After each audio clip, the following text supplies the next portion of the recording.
Welcome to Women in the Middle Entrepreneurs, the podcast that gives you an unfiltered behind-the-scenes look at what it's really like being a woman in the middle who's over 50 and following her entrepreneurial dreams. Grab a superhero cape, girlfriend, because you deserve one. I'm your host, Master Certified Life Coach and Midlife Mentor, Suzy Rosenstein, and I am excited to inspire you with interviews that feature all of this midlife amazingness. Let's go.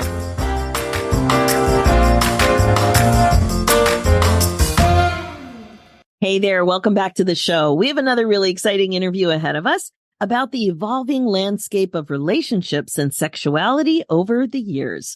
Today, you'll be meeting Dr. Aleida Heinz, a woman in the middle entrepreneur who helps people with the complexities, challenges, and joys that come with age and intimate relationships, and is passionate about promoting healthy, fulfilling relationships that include empowering women to embrace their sexuality at any age. Welcome to the show, Allie. Thanks so much for joining us today. Thank you. I'm happy to be here with you. I'm so happy you're here too. And I heard you were in Charlotte. I started to think about the time that I was in Charlotte and I had the best ice cream. But I know we're not going to just be talking about ice cream today. We're going to have a great conversation about your midlife entrepreneur story. We'll be talking about your business and what's going really well, and also what midlife issues might be getting into your way to some extent might be challenging for you in your life as well as being a business owner. So let's get started with asking you how old you are, how long you've been an entrepreneur, a little bit about your entrepreneurial journey, and what it is that you do in the world. So take it away. Thank you. Sure. That's a lot of questions, right? I know. Start by my age. Well, I'm 58. I'm 58 years old. Happy to be 58. And so I always think, okay, 2 more years, I'm 60.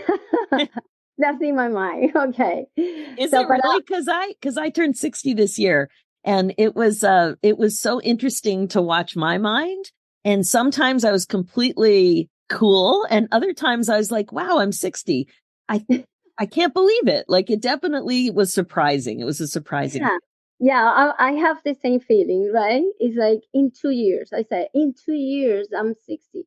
So I am like kind of what I want to accomplish. It's like how I want to feel when I'm 50, 60.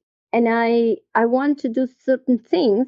So when I am 60, I say, yeah, I did it, right? Kind of this idea is like, I have 2 more years to accomplish this and this and this. Perfect. So I'm excited about that.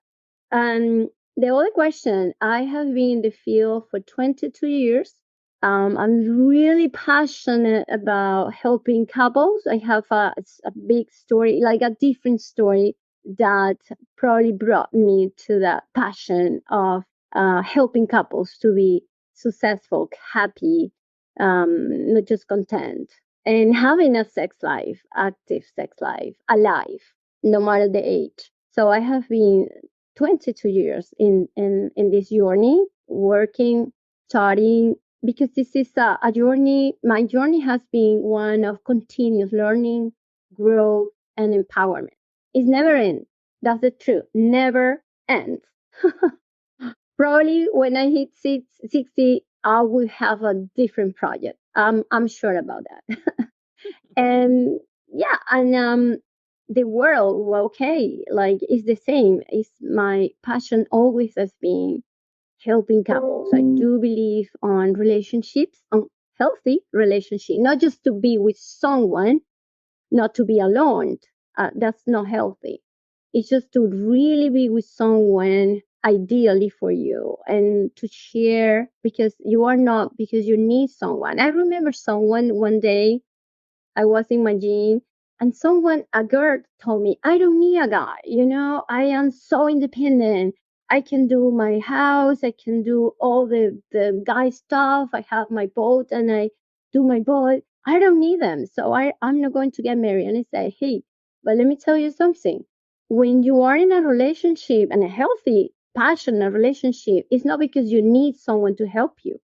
It's because you want to share all the wonderful things that you have and that you are able to do. And that person probably is going to be like you, and you are going to share all your potentials. and you're going to enjoy life a lot more.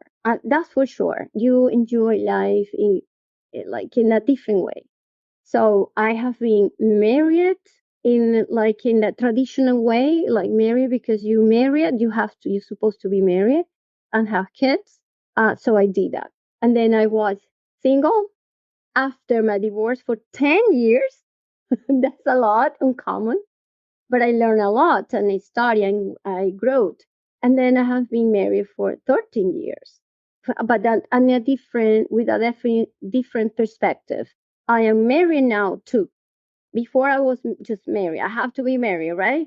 Whoever, the best candidate. Now I am married too. It's like a choice, a very Mm. conscious choice with someone that is like me. Well, not exactly like me, but it's like me that we can share a lot of things together, including the bedroom. And then we can have a life of delayed, a delayful life, a joy, and the challenges we can navigate the challenges together. It's not that you don't have problems or challenges, it's that how you deal with those problems and growing and learning together. It's just very exciting. So that's the idea of a relationship that you share a life project, right, with Yeah. someone, not just because you need someone. Yeah, definitely. Well, how did you end up doing what you're doing? Yeah, it's a long story, right? And I don't know how to begin, but usually I begin by saying that. So, as a sexologist, I start because I was invited to a conference to speak about homosexuality long, long, long, very long ago. And I was working with couples already. And then I say, okay, I'm going to get ready to talk about homosexuality. That's a very fascinating topic to me. It's a complex and deep and amazing, right? So especially in countries like Latin countries, they has a lot of taboo, right? So I have to be very careful. So I was nervous, but at the same time excited, right? And then I did my presentation, and to my surprise, it was amazing. It was really good. And then I was invited to TV shows. And then from one TV show to another, and then like for 5 years consecutive, like amazing. So it's funny because in the beginning they used to, because I was able to talk about sexual orientation, homosexuality, couples. They start talking to me like, "Oh, doctor, the sexologist," and I'm not a sexologist. I'm not. Don't say that. I was like, "Oh my god!" And they start doing it, and they say, "Okay, one a moment. I like this idea," and then I went to the school. I did a master in sexology and couples counseling. And then I say, there you go. Now you can call me sexologist. That was like, but I really wanted to do it, right? But I needed that, like that push, like that Yeah. passion to really take the step and go to school to do a master. But that was pretty long, long, long ago. Now, how all this start? Well, I grew up in Brazil, in Rio de Janeiro, right? So the first 7 years of my life were a symphony of happiness. Really, I that's how I remember it, and all orchestrated by my parents. See, so that's my memory. Like happy couples dancing in the amazing street of Rio de Janeiro, samba music.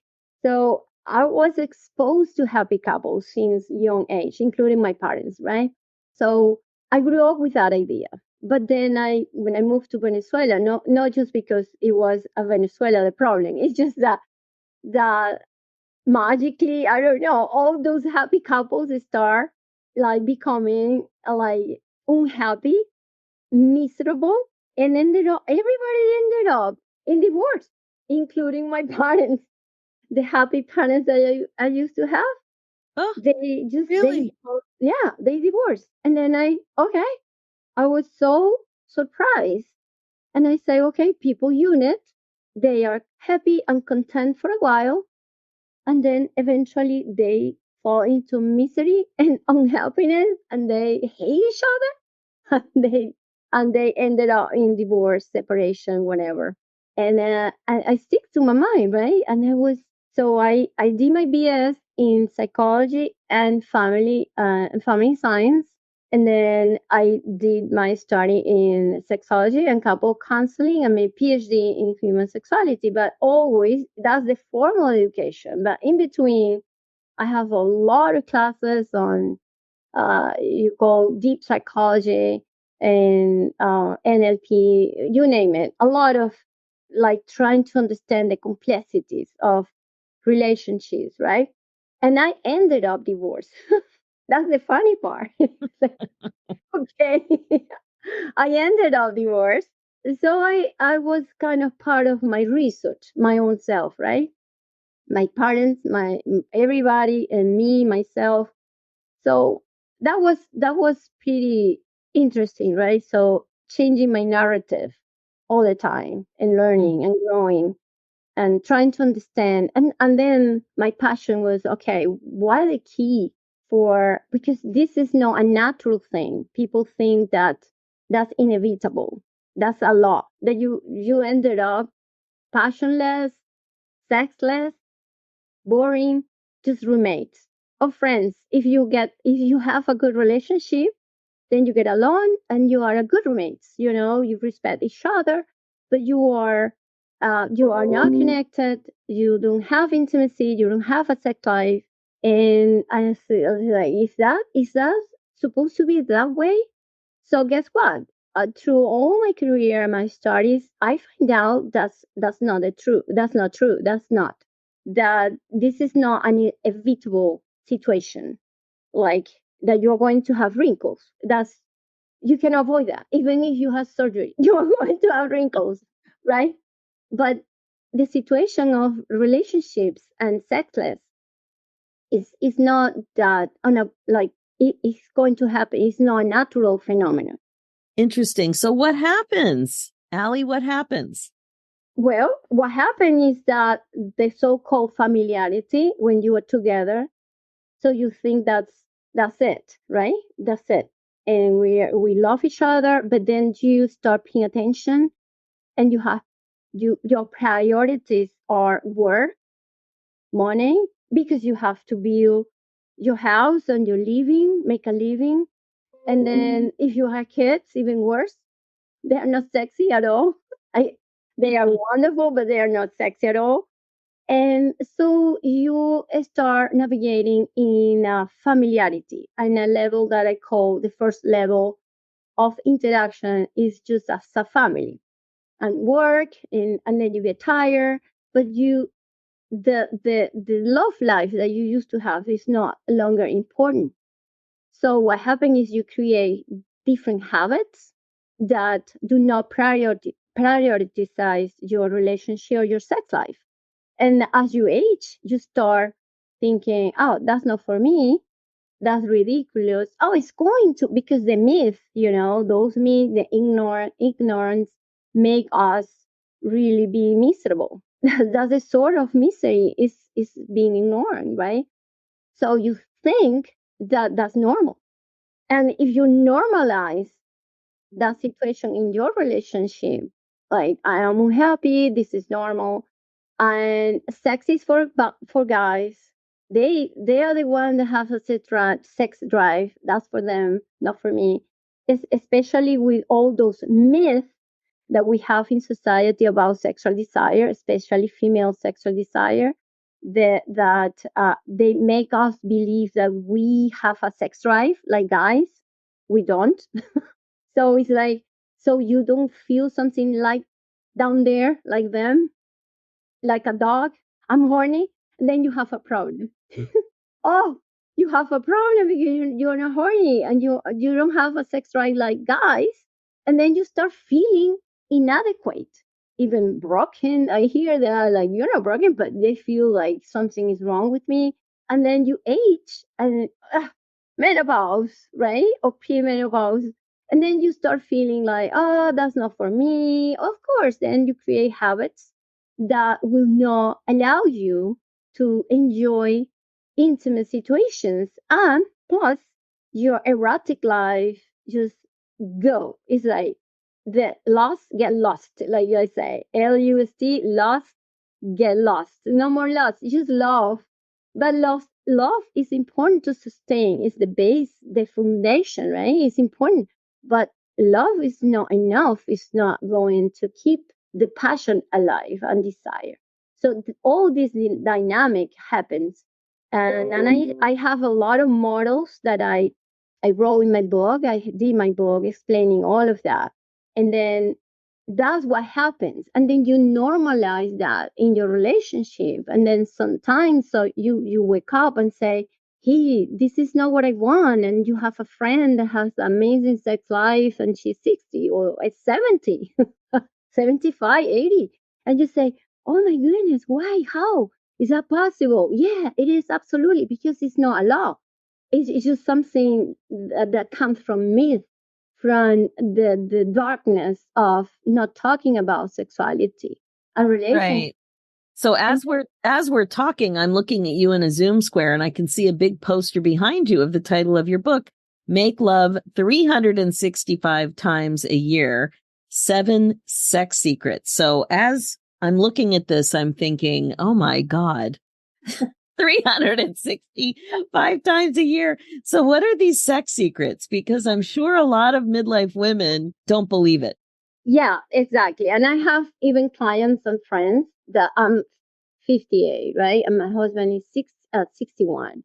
And they say, I'm sorry for this inappropriate question, but I wonder if you wrote the book and you believe in that, do you make love every day or kind of frequent? Like, yes, we do. Absolutely, we do. And we are proud of that.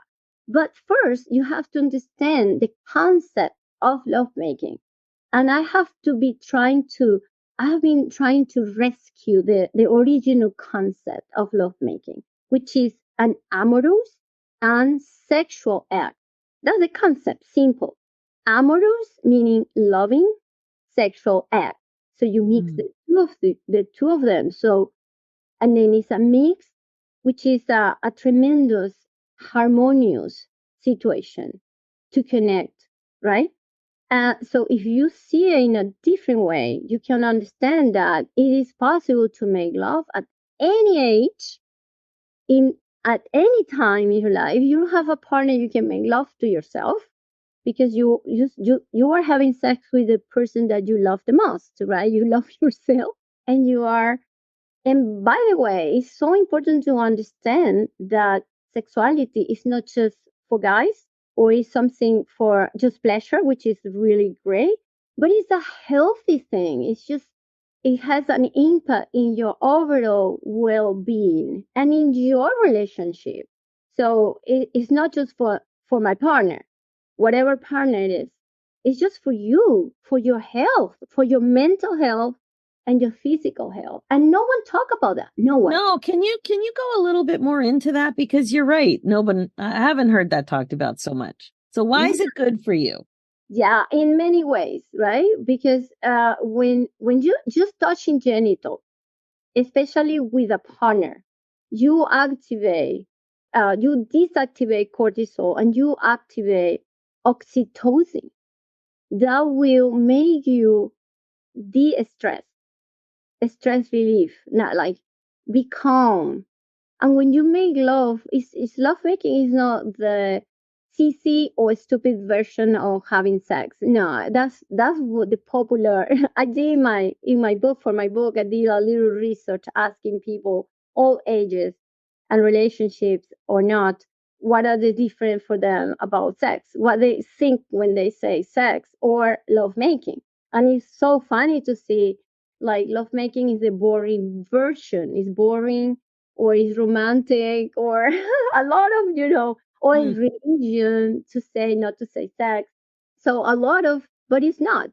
It can be the any type of sex that you want, but the key element is love. As so, as long as you, both of you, know that you are aware that you love each other, and you have consensual relationship, and you have respect, and you are kind to each other and accept the limitations, and that you understand that person and you understand yourself, that you love yourself, you appreciate yourself. That's lovemaking. So an age, any woman. So it's not like, oh, I love it, histamine. No, because we are not talking about having orgasm all the time, or of sexual performance, or anything like that. So the idea of my book is to bring couples, right? A guide to help them keep a relationship alive, exciting, and sexually satisfied. And it's going to have an impact in your mental health because of the release of a lot of great chemicals, right? And not only that, it has a lot of empowerment in your brain, and you feel a different, right? If you have a different attitude and also a connection to your partner. Yeah. So I have a colleague that she dedicate her book to all the benefits of sex, all the benefits. It's just amazing book. But my book is not about the benefits, like a little bit, just a little bit, but how the impact that it has in your relationship and in your own life, right? In your health, overall Mm. health. And so I, when working with couples, I found seven critical areas that I call seven sex secrets. I call Mhm. that seven sex secrets, but those seven sex secrets are seven critical area that determine the quality of your love life. Oh, let's Because hear them. yeah, because everybody talk about the quality of your relationship, but what do you mean by that? So what I found from people lacking, like you lack of certain things, oh, that's what you need then. See, and then that's why I formulate my secrets. So the first one is your mindset. The mindset start in the brain, but it's the mind. It's the mind that send the messages. It can be positive or negative. So then you can have an amazing body, an amazing attitude, an amazing partner, an amazing environment. You can have the great context, but if your mindset, if you don't have a sexual erotic mind, it's not going to work, because it's not about the body, it's about the mind and your Mm. attitude for sex and your partner, of course. So I start by your sexual mindset. So in my secret number one, I talk about the mind and the importance of your mind, right?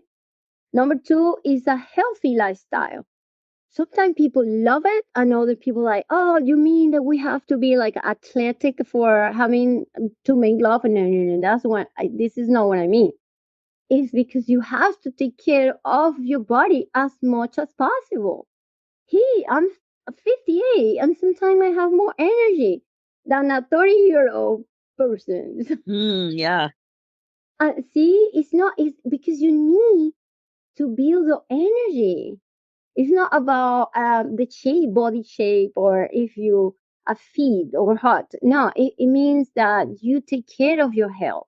You sleep well, you take water, you eat as much as better as possible. Hey, it's funny because me and my husband and we were in a conference in Turkey.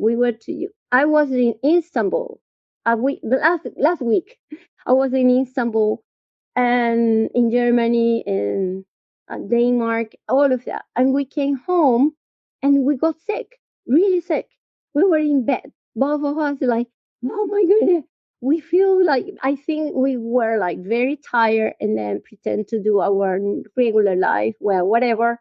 The fact is that we were in bed, right?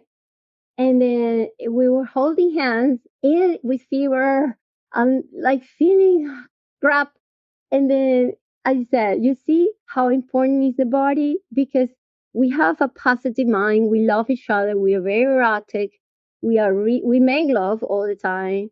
But see, our body are dead. Like we feel we low energy, sick. We cannot even barely touch each other. How come you're going to make love? There is no way. Right. Right? So it's important to keep a healthy body. It's your vehicle. And number three is your loving feelings. Because sometimes what happens is that women sometimes say, no, sex is not for me. I don't want that. And sometimes it's not that they don't want sex, it's that they don't want sex with that person. Because if you have resentment, hard feelings, unsolved feelings, right, issues, you start disconnecting in an emotional way. How come you're going to make love? It's not true. You see?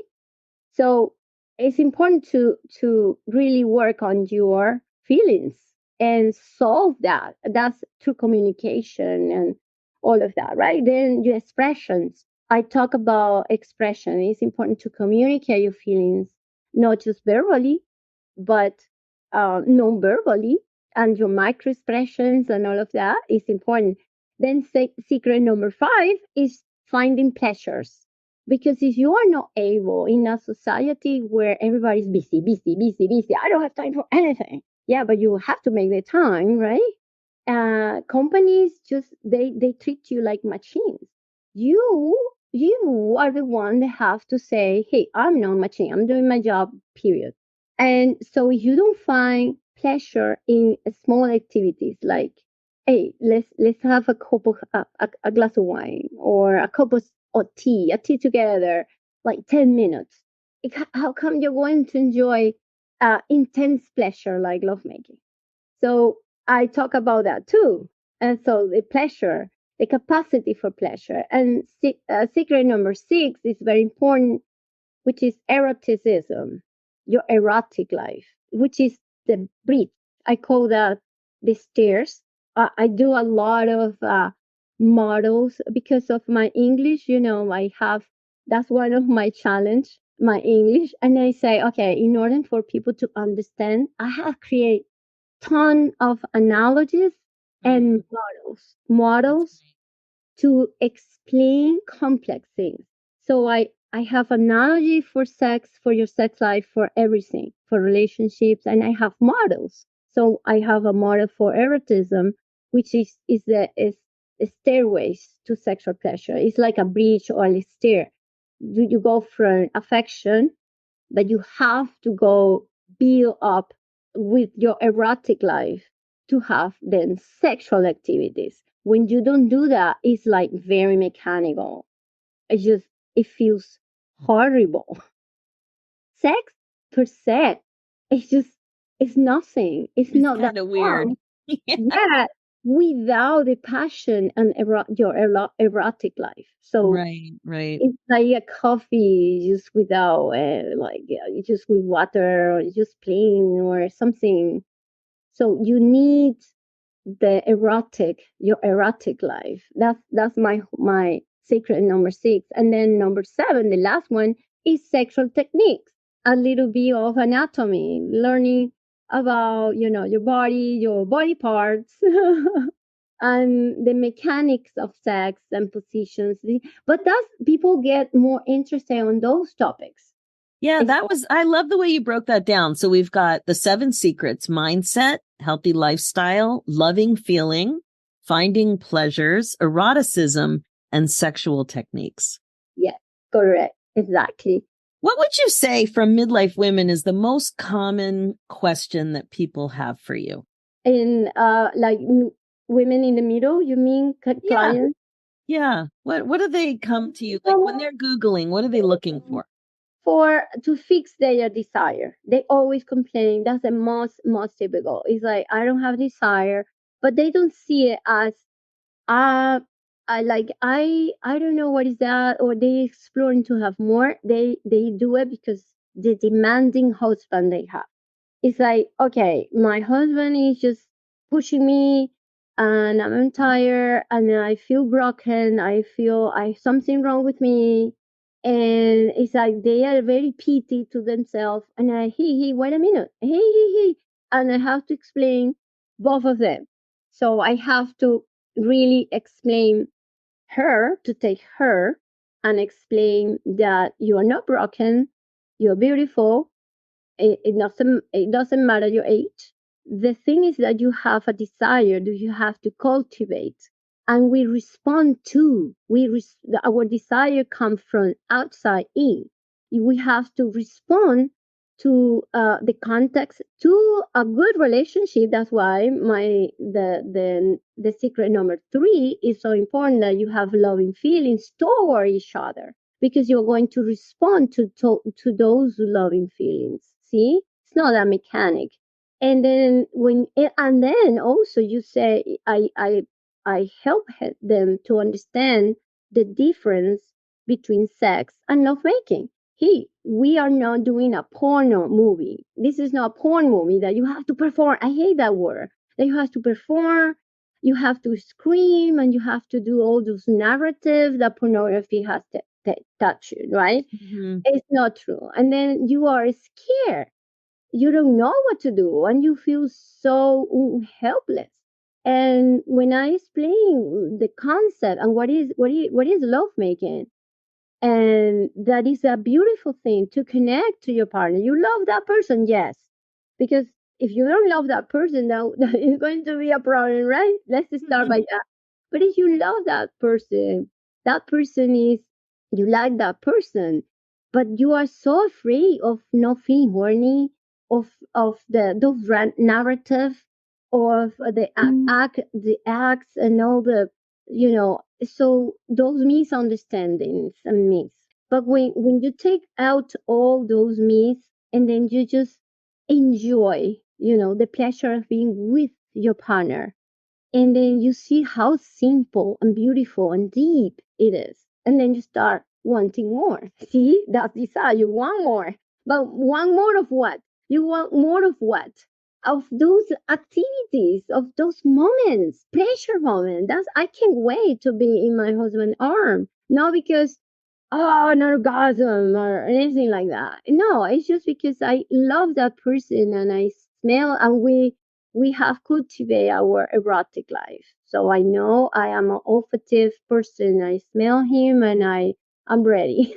Oh, that's so good. Thank you so much for explaining all that. And now I want to ask you a couple of questions of, like, you clearly love what you're doing and your path to creating this business and having natural curiosity and kind of being featured as a TV star for sexuality without having all of the education. And now you have everything. It's so great. So tell us, what are the midlife challenges you face when you're trying to run your business? What's it like to be a 58-year-old woman in your business dealing with midlife stuff? Yeah, my first one is my language, right? It's like when I was in my country and I was in TV show, I feel like, this is it. I have my master degree, I'm on the top, and I feel great. I was making lots of money, like lot. I was independent, alone, young, very young. I was in my 40s, so young, independent, with a lot of money, famous. Oh my goodness, what else, right? And then I was so, when I got home in my big house, I was lonely with someone to share again, right? There is no one to understand and share like a partner. And so that was missing. And then I said, then that's a long story, right? How we met. But then I find this guy, and we fall in love, and then okay, where we are going to live. He was here in the United States, and then, okay, I have to move there. When I came here, zero. I have to start over, Yeah. and starting over at 45, almost 50. So I was thinking like now, okay, in 5 years I'm going to be 50. Oh my goodness, I have to do something. So I did my PhD, but my language always has been kind of my biggest challenge, Mm. And and so I can see, especially now. yeah. And why do you say that, especially now? And now it's still being a challenge, Oh, especially now that we have the media, that we doing the podcast and the Instagram and all of that. So it's more challenging for me. I see what you mean. And everybody knows that it's harder as you age. kind of learning another language only, or at least improving it. And another challenge is the menopause. I broke two bones. Really? Yeah, I didn't know that I have low density. See, I was that was before wine, no wine involved. So I was perfect. And then I broke my wrist, this one, the right hand, and oh my goodness, so that was a huge challenge. And then 2 years later, I broke my ankle. That happens because I was hitting to menopause and my bone lowered the density and all of that together, right? That was huge challenge because I am a person that like high heels. I love heels. And then with a broken Oh wrist my goodness. and broken ankle, but I overcome that challenge. Well, another thing you mentioned in your notes is money mindset and how that has come up for you. Can you tell me a little bit about that?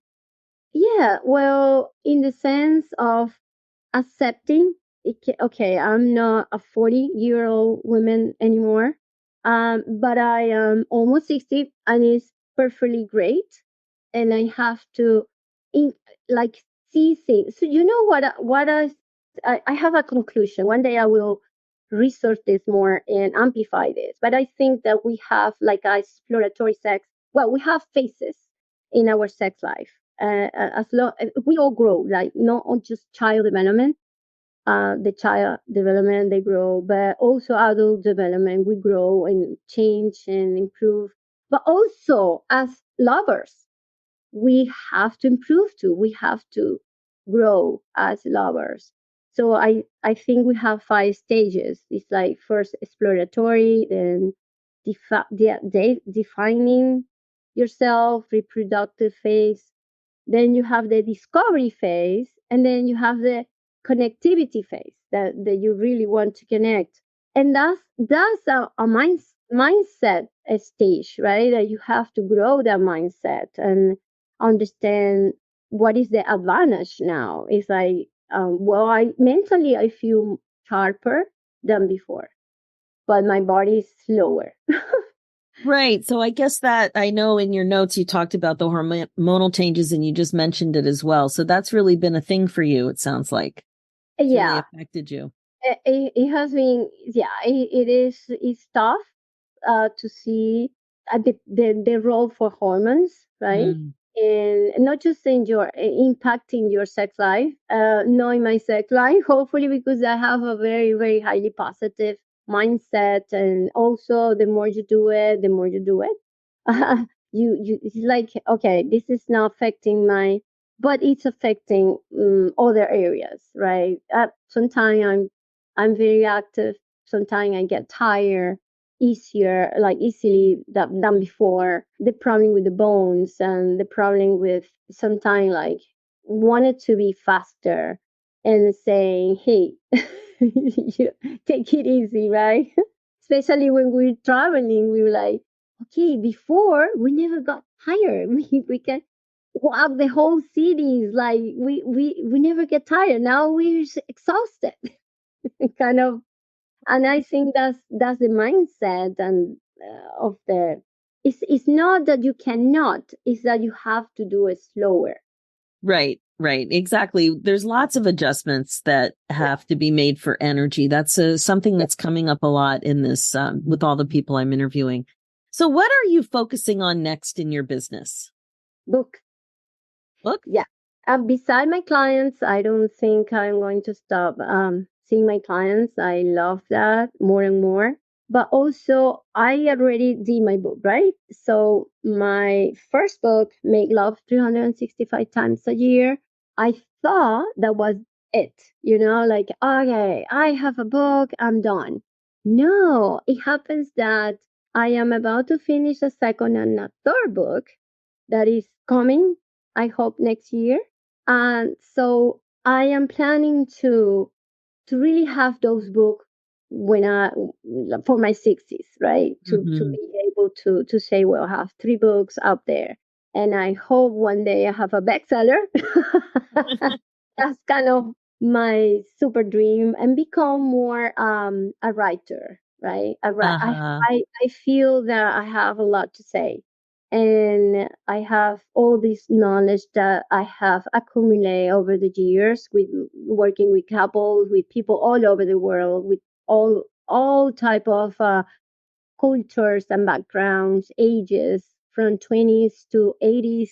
So I think I can have an impact in the world. I can help a lot of people, regardless age and nationality.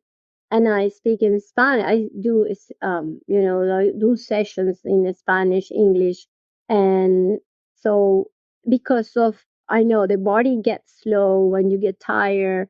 So, but no, my mind is full of energy. So I say, okay, this is the time now to give it a turn to start doing more intellectual work, Mm. like writing and writing. Well, private practice is intellectual, but you have to go there. You have to dress up. You have to take the car, and you have to go there. And to me, it takes time, to do all of that. You have to have your session, and it's a lot of energy to deal with a couple. Oh yeah, definitely a lot of energy. A lot Well, of energy. well, I have to tell you, you did a great job on naming this book. Make Thank you. Make love 365 times a year. I mean, it's a pretty good title. So tell Thank me, how can people best get in touch with you? Yeah, you can in my website www.aleidaheinz.com is Aleida Aleida Heinz HEINZ.com. What about your Instagram? Oh, Dr. Aleida Heinz is DRALEIDA Heinz HEINZ. Dr. Perfect. That's great. Aleida. Yes. That's amazing. So thank you so much, Allie. It's been amazing to have you on. It was fun talking about sex in midlife. I loved the way you went through those 7 secrets. And I love your story. You're really making a huge contribution. And the midlife ladies, we need you. That's for sure. So Yeah, thanks so yeah. thank you so Sorry, much for coming on. sorry, sorry. Thank you so much. I really appreciate it. All right, that is it for now. If you're listening and loving what you hear, please like and subscribe. Reviews are great too and much appreciated. And if you're a woman in the middle who's 50 or over and an entrepreneur and would also like to come on the show, please go to www.midlifeinterviews.com and fill out an application. We would love to have you on to share your story. Thanks so much for listening. It's never too late for you to put yourself on your agenda. I'm Suzy Rosenstein, and I'll talk to you again soon. Now, real quick before we say goodbye, if you are connecting with this show, I'd love to invite you to a happiness breakthrough coaching session. It's my laser-focused coaching call that will help you get clear about what's getting in your way as a woman in the middle entrepreneur and confident about your next steps to more happiness in your next chapter. Head over to www.nextchapterbreakthrough.com.